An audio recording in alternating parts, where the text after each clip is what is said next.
রাব্বুল আলামিন বলেছেন তুমি কৃতজ্ঞ হতে পারো, অকৃতজ্ঞ হতে পারো।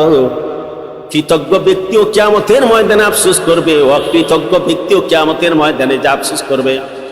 যারা মুমিন তারা বলবে আরেকটু আমল কেন করলাম না, আর 2 রাকাত নামাজ কেন বাড়িয়ে পড়লাম না, কেন আরেকটু সুবহানাল্লাহ বললাম না, কোরআন কারীম আরেকটু তেলাওয়াত কেন করলাম না। আর যারা বেঈমান, যারা পদা বলবে কিয়ামতের ময়দানে হাজির হয়ে যাবে, তাদের আফসোসের কোনো সীমা থাকবে না। আল্লাহ রাব্বুল আলামিন অসংখ্য মাখলুক পৃথিবীর জমিনে মহান মাবুদ তৈরি করেছেন। সমস্ত মাখলুক আমার আল্লাহ মানুষের জন্য তৈরি করেছেন। কেবলমাত্র সবেমাত্র মানুষকে আমার মাবুদ শুধু তার জন্য তৈরি করেছেন।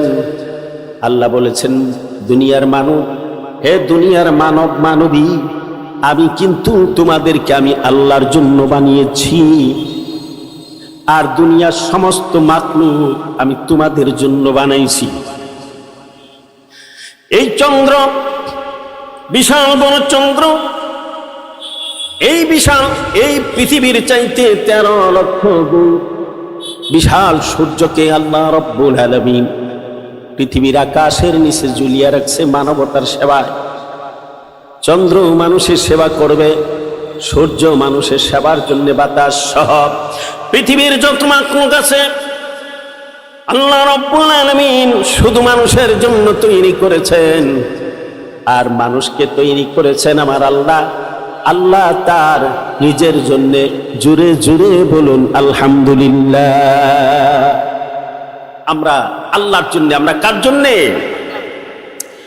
আমরা যদি সমগ্র দুনিয়ার মানুষ আমার মাবুদকে সেজদা করি, রুকু করি, আল্লাহর হুকুমকে পালন করি, আল্লাহর তাসবিহ তাহলিল করি, আল্লাহর কোনো লাভ হবে না। আর তামাম দুনিয়ার মানুষ যদি আমার আল্লাহর নাফরমানি করে, আমার আল্লাহর হুকুমকে অমান্য করে, কেউ যদি আল্লাহর নাম নাও নেয়, আল্লাহর ইবাদত, আল্লাহর রুকু সেজদা কেউ যদি না করে, আমার আল্লাহর কোনো ক্ষতিও হবে না। লাভ ক্ষতি আমার আপনার, কথা ঠিক কিনা? লাভ ক্ষতি এটা আমাদের, আল্লাহর কিছুই হবে না। আল্লাহ রাব্বুল আলামিন বিশ্ব নবীকে বললেন, ওমা ইয়াবাউ বিকুম রাব্বি লাউলা দুআউকুম। নবীজি গো, আপনি জগৎবাসীকে জানিয়ে দেন, তোমরা যদি আমার প্রতিপালক আমার আল্লাহর ইবাদত না করো, তাহলে আমার আল্লাহর কিছুই আসে যায় না। আমার মাবুদ তোমাদের ইবাদতের পরোয়া করে না। আল্লাহ সুবহানাহু ওয়া তাআলা কোটি কোটি ফেরেশতা তৈরি করে রেখেছেন 24 ঘন্টা, যারা আমার আল্লাহর তাসবিহ পড়ে, আল্লাহর নাম জিকির করতেছে। কেউ রুকুতে, কেউ সিজদায়, কেউ বা দাঁড়ানো অবস্থায় আমার মাবুদকে স্মরণ করতেছে। দুনিয়ার কোনো মানুষ আল্লাহর ইবাদত করুক বা না করুক, আমার মাবুদ বলেন, নবী আপনি বলিয়া দেন, এটার পরও আমি করি না। লাভ ক্ষতি আমাদের, লাভ ক্ষতি কাদের? যত করব তত লাভ, না করব তত ক্ষতি, কথা ঠিক কিনা? অনর্থক ভাবে সময়কে নষ্ট করব না। আমাদের হায়াত কিন্তু সীমিত। কেউ 60 বছর, 70 বছর, 100, 150 বছর যাই বলেন, আমাদের হায়াত সীমিত। একটা মুহূর্ত চলে গেছে, মনে করবেন আপনার সীমিত হায়াত থেকে একটা মুহূর্ত চলে গেল, একটা দিন চলে গেল, আপনি ওই নির্দিষ্ট হায়াত থেকে একটা দিন চলে গেল। মানুষের জীবনটা বরফের মতো। বরফ মানুষ কাজে লাগাক কিংবা না লাগায়, বরফের কাজ হলো গইলা যাওয়া। বরফের কাজ কি? আপনি আল্লাহর ইবাদত করেন বা না করেন, আপনার এই জীবন এটা দিন দিন কমতেছে, কোনো দিন বাড়বে না। এই জন্যই আমাদের প্রত্যেকের উচিত আমাদের সময়টাকে কাজে লাগানো। আজকে কত বেহুদা সময় আমি নষ্ট করতেছি, কেন কেন? আপনি আল্লাহর জিকির করেন, সুবহানাল্লাহ বলেন। আমি যে একটা হাদিস পড়েছি, আল্লাহ রাসূল বলেছেন, মান ক্বালা সুবহানাল্লাহিল আযীম ওয়া বিহামদিহি বুররিসাত লাহু নাখলুহু ফিল জান্নাহ। যে ব্যক্তি, যেই বান্দা বান্দি একবার সুবহানাল্লাহিল আযীম ওয়া বিহামদিহি শব্দটা একবার পাঠ করবে, সঙ্গে সঙ্গে আবার বাবু তার জন্য জান্নাতের মধ্যে একটু খেজুর গাছ লাগিয়ে দিবে। এই যে সুবহানাল্লাহিল আযীম ওয়া বিহামদিহি, এই শব্দটা বলতে কি খুব কঠিন? সুবহান, আমার সাথে বলেন, সুবহানাল্লাহিল আযীম ওয়া বিহামদিহি। আপনি এই যে একবার পাঠ করলেন, আপনার জন্য জান্নাতের মধ্যে একটি খেজুর গাছ লাগানো হয়ে গেছে। সুবহানাল্লাহ বলুন।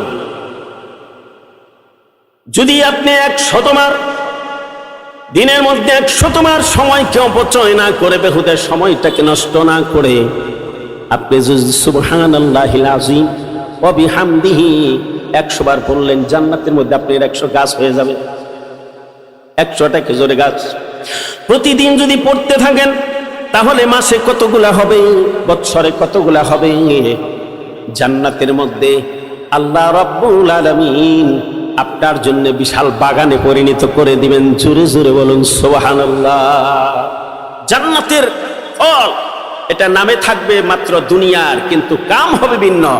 কারণ যদি অপরিচিত একটা ফল আইনা আপনার সামনে দেয়, তাহলে আপনি চিন্তা করবেন যে এটা অপরিচিত ফল, খাইলে কেমন লাগে না লাগে। এই জন্য পরিচিত ফল আপনাকে দেওয়া হবে। দুনিয়ার আপেল, দুনিয়ার কমলা, দুনিয়ার খেজুর, যদিও নাম থাকবে দুনিয়ার, কাম থাকবে আখিরাতের একটা ফলের মধ্যে।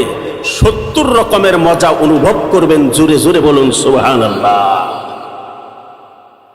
আমার মায়েরা, যে ব্যক্তি প্রতিদিন 100 বার পড়বে সুবহানাল্লাহি ওয়া বিহামদিহি, জোরে বলুন সুবহানাল্লাহি ওয়া বিহামদিহি, বলুন সবাই সুবহানাল্লাহি ওয়া বিহামদিহি। কতবার?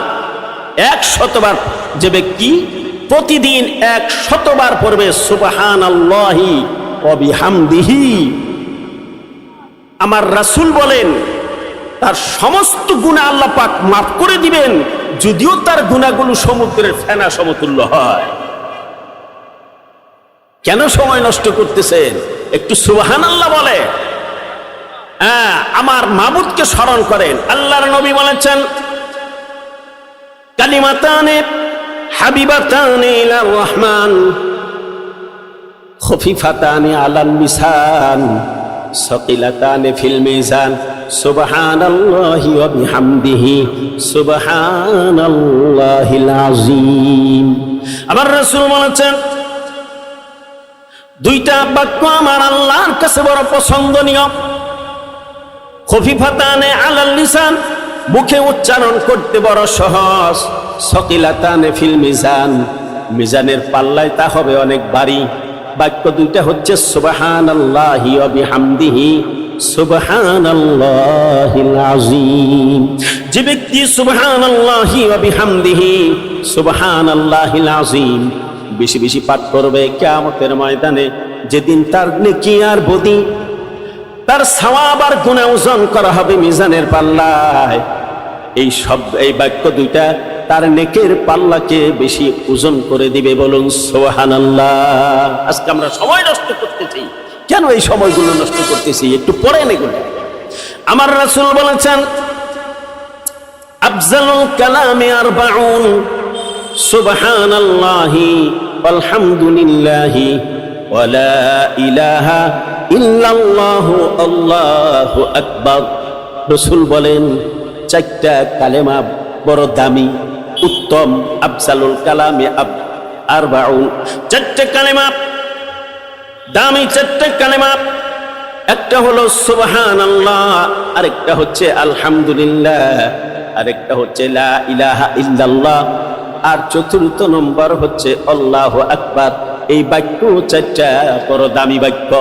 উচ্চারণ করতে থাকেন, উচ্চারণ করতে থাকেন, পড়তে থাকেন, যত পারেন পড়েন। কিয়ামতের ময়দানে গুনাহগার পাপিষ্ঠরা যেমন আফসোস করবে, কেন দুনিয়ার জমিনে আমল করলাম না। বেঈমানের আফসোস করবে, আরে কেন ঈমান আনলাম না। আল্লাহ রাব্বুল আলামিন যুগে যুগে নবী পাঠিয়ে দেয়, রাস্তা দেখিয়ে দিয়েছে, এই পথ জান্নাতে, এই পথ জাহান্নামের। এবার তুমি ইম্মা শাকিরা ওয়া ইম্মা কাফুরা, তুমি কৃতজ্ঞ হতে পারো, কৃতজ্ঞ হতে পারো। আল্লাহ রাব্বুল আলামিন রাস্তা বলে দিয়েছেন, কোরআন নাযিল করে আমার মাবুদ রাস্তা বলে দিয়েছেন। সম্মানিত মায়ের আমার, রাস্তা বলে নেওয়ার পরে আল্লাহ রাব্বুল আলামিন বলেছেন তুমি কৃতজ্ঞ হতে পারো, অকৃতজ্ঞ হতে পারো।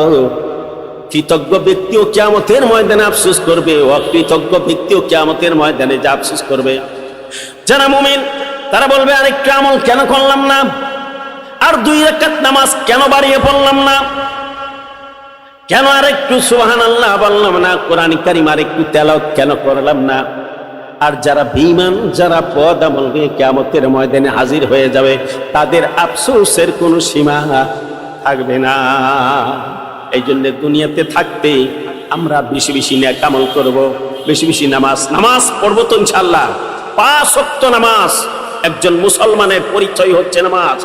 গাছের পরিচয় যেমন ফলে, মুসলমানের পরিচয় হচ্ছে নামাজে, কথা ঠিক কিনা? আমার ভাইরা, আজকে এই নাজুক পরিস্থিতি, সারা বিশ্ব অশান্তির আগুন ধাউ ধাউ করে জ্বলছে। কেন জ্বলছে? আজকে আমাদের মধ্যে হিংসা বিদ্বেষ, তার অস্ত্র বানাচ্ছে না। এক দেশ একটা বানাইছে, আরেক দেশ তার চেয়ে আরো শক্তিশালী হচ্ছে কিনা এরকম।